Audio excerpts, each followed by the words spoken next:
actual red flag defending. I think it's like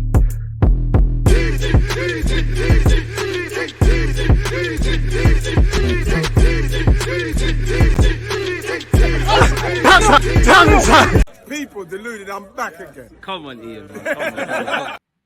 Are we live? Of course we're live. People deluded. I'm back again. As you can see, Arsenal and Brentford, drew 1-1. We got stung by the bees. But you know what? We took 4 points off them. It's a far cry from, it's in a positive far cry from last year when we went to their place, and obviously even at home, even though we won, it was still a bit of a techie one. Now, all things considered, in many ways, it's a frustrating game. For me, it's more the performance than necessarily winning or losing. But, we're doing all right, we're rattling the internet and things like that just because we haven't won in our last 2 games, or 3 if you include the the game in the FA Cup. Obviously, it's 2 vital points dropped. It's more points from winning positions dropped, a bit like the Southampton draw as well. And that's what, about maybe 12 points potentially we've dropped this season when you consider the draw against Southampton, obviously losing to Man United, losing to Everton last week. Definitely drew against, we just dropped points in it, people. And this is where, for me, as a minimum Champions League, do I think we're title contenders and them things I've previously said? No, I don't think we've quite got the minerals in there. But as long as the table dictates, go all the way.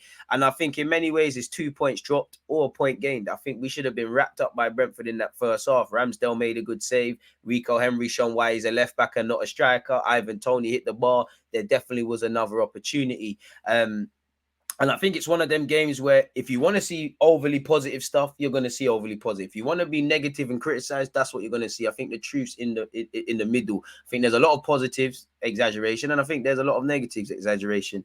Negatives would be not the reaction we wanted to see. I don't think we're doing the basics. I think we showed immaturity in our game management. We've held on to that lead for 6, 7, 8 minutes, if I'm honest with you. It's another game we've conceded from a dead ball scenario. And it's another thing. I mean, there's not much we could do unless Arteta does something from a personnel and coaching point of view. But any team that's switched on defensively, that has a bit about them physically, that's good in defensive and offensive aerial duels, is going to ask questions of us. I do think Saliba could have done better for the goal. Catalogue of errors, as I said. Saliba, Zinchenko, Ramsdale, the person who's giving away the free kick. Some players are stepping out, some players are stepping in. Some people saying it's offside, some people are not. We can only, rightly or wrongly, people, we can only deal with the variables that we can control. We can't control VAR or the reffing. We can control our performance over 90 minutes. Did we do enough to win? No. And I don't think, apart from the first 10 minutes, we were that good in the first. I think we ended the first half good. I think we had a better second half.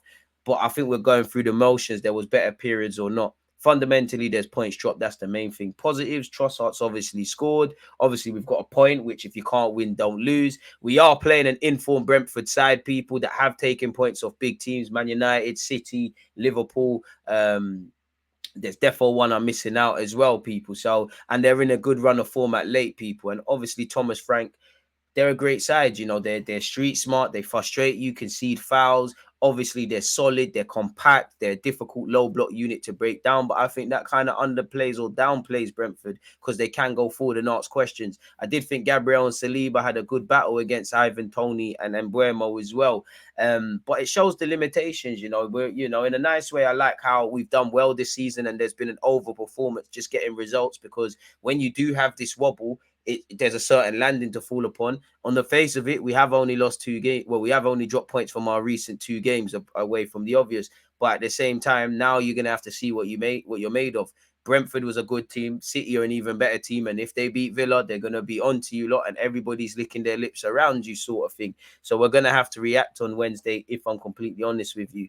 Again, same old problems. I don't think we was doing the basics well enough. I don't think we was consistently winning the first and second balls. I'm not asking you to win them all. I think in the first half, at times, the passing wasn't quite crisp. I think our play in the final third is a bit scripted, a bit too precise, a bit predictable. I don't think we're isolating Martinelli and Saka 1v1 versus the fullbacks. The one time we really did in the second half, Saka's got an assist. Great work from Benjamin White and Martin Odegaard. Even Odegaard nearer to the edge of the opponent's area.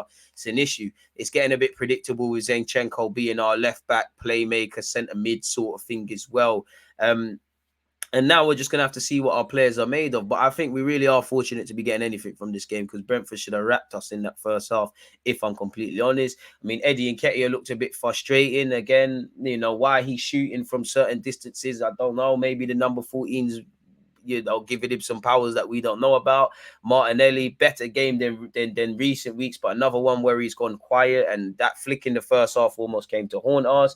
Xhaka's gone off the boil a bit as well, and Xhaka, just like Zinchenko and Odegaard, he's key to our build-up play. He's gone a bit missing. I think Partey don't look 100% fit, but I think Partey was one of our better performers today.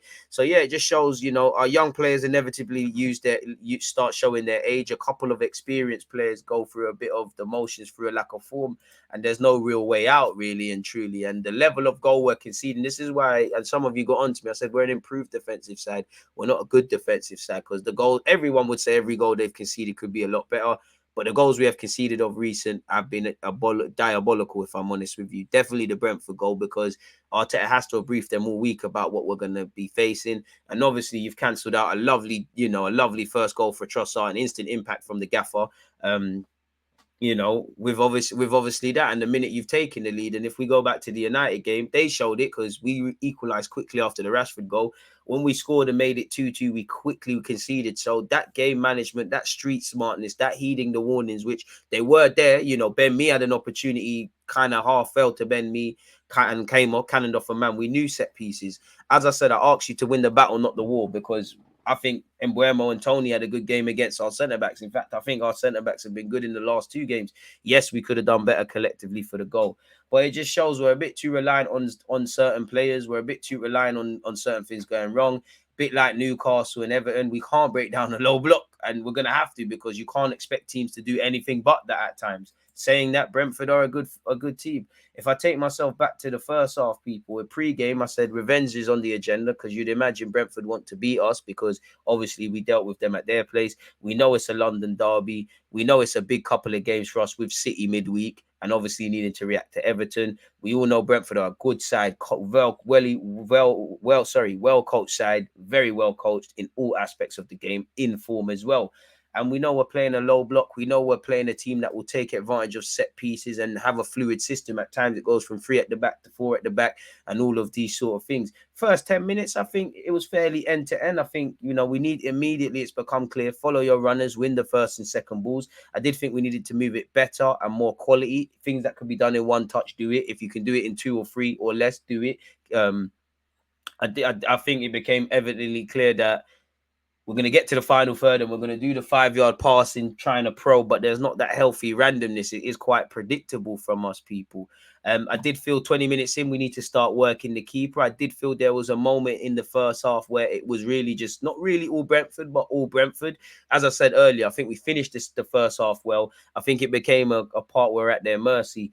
20-odd minutes in, Ivan Toney with a good combination play should have got an assist. Rico Henry, as I said, showed why he's a left back. Tony probably should have got a goal for himself, really and truly. So we should have really been a goal down, man. I did think it was very open in the defensive transitions, and I did think we looked a bit better. I did see initially more variety from Martinelli and a couple of players, even Ben White, in offering an option for Saka, but it's still the same old kind of problems, people. And at half time, we find ourselves with 9 shots to their 6. 2 shots on target to their 1, 71% of the ball to their 29, 321 passes to their 137.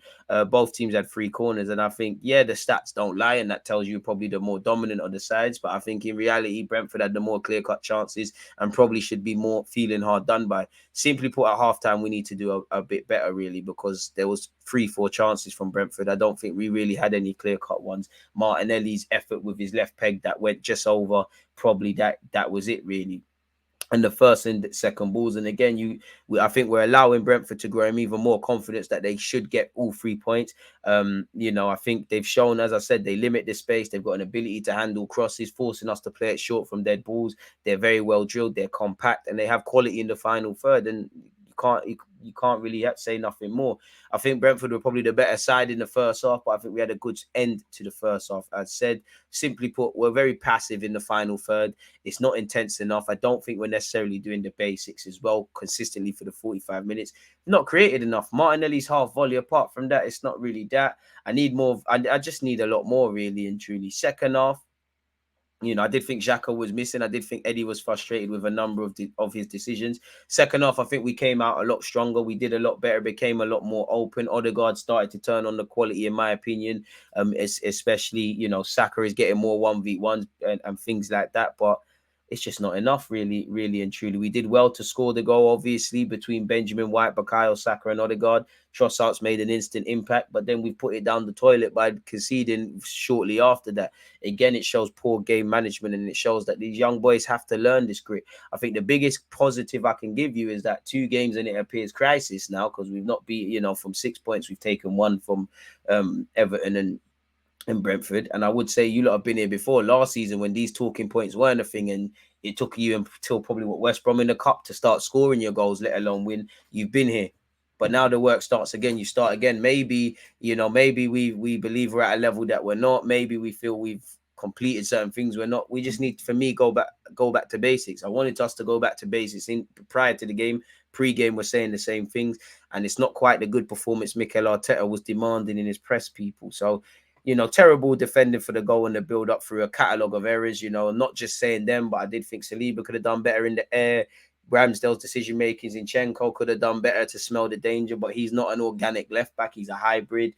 And obviously, they're not alone. Some players are stepping out, some players are not getting out of the box, whether it's offside or not. You could, you know, we can have that debate, but prevention is better than cure. I'm not saying the ref is backed up, but prior, you know, in the minutes prior to the 74th minute, conceding 14, 15 minutes before half time when we've not been that good, we need to get over the line. These are the variables we can control. These are not the things we did control, really and truly. And again, it just shows we can't break down a low block. It just shows we're a very naive team. It just shows when certain players, whether it's experienced Granit Xhaka, who's one of the first names on the team sheet, or, you know, the young bulls like Martinelli doing a thing, even though Saka got an assist, he weren't that lively. When some players aren't really playing to their powers, it shows the limitations of this team. And while there's a long way to go, while we've done very well this season, not just for this year, for the building blocks beyond, there's a long way to go, people. You know, we still can't really impose ourselves physically. We don't really have a plan B. While I do think players stepped up to try and get the winner, you know, it shows the limitations on the collective squad and certain individuals, especially in the middle of the park. And fundamentally, there's just not enough variety in our game. There's just, you know, an inability to break down low blocks. And we're just going to have to keep it moving, really and truly. It's a frustrating game. It could have been better. It could have been a lot worse. If you can't win, don't lose. You know, the last half an hour of the football game, you know, decides it. Apparently, this is the first game Arsenal failed to win in a Premier League home game in which they scored the first goal since January 2022, which we lost to City. You know, it is what it is. Prior to that, we won 10 in a row at the Emirates when scoring first. Apparently, Brentford have scored 15 goals from set-piece situations in the Premier League this season with no side netting more. We knew that was a thing.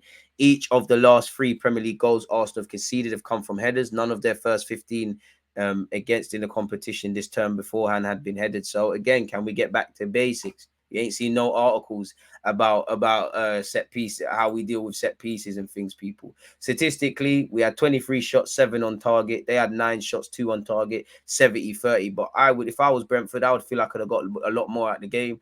They're also in form. Yes, we've had a temporary blip in our last 3 games now, 2 in all comps, but we're one of the most informed teams in Europe, let alone the Prem.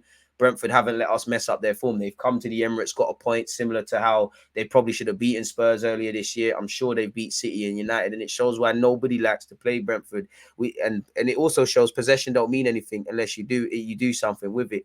70-30 in terms of possession in our favour, 587 passes to their 263, 7 corners to our 4. And while I like the fight, the grit, determination, especially from Arteta and Ben White trying to bad up officials, it's a bit cringe, if I'm honest with you, because I'm not saying they're doing that, but we're taking away from our performances, really. We last 2 games, we kind of conducting ourselves like spoiled kids a bit, if I'm honest with you. And obviously that opens up the door to Manchester City to obviously close the gap. We're on 51 points. They're on 47. United are on 43. So United are probably hoping that Villa can do them a favour tomorrow, and also probably us indirectly midweek, because they're on 43. Obviously, Chelsea drew as well, 1-1, just like us. Spurs lost 4-1 to Leicester. Brighton, Fulham and Brentford are still alive and kicking, people. Sorry for that. So, could be better, it could be worse. We're just going to have to get on with it. Like I said, prior to this game, nobody cares that you drop points against Everton. Nobody cares that you drop points against Brentford and Everton now. You've now got City, Aston Villa, Leicester and Everton at home. Get on with it. And in fact, you've got Bournemouth to come in March as well as we approach that. You've got some difficult games. So we're going to have to get on with it, people. But please make sure you hit the like button, you comment your own opinions, you turn on the notifications. Most importantly, stay blessed, stay safe. And I'm going to love and leave and see you lot in a bit. There's always just that active red flag, defending. I think it's like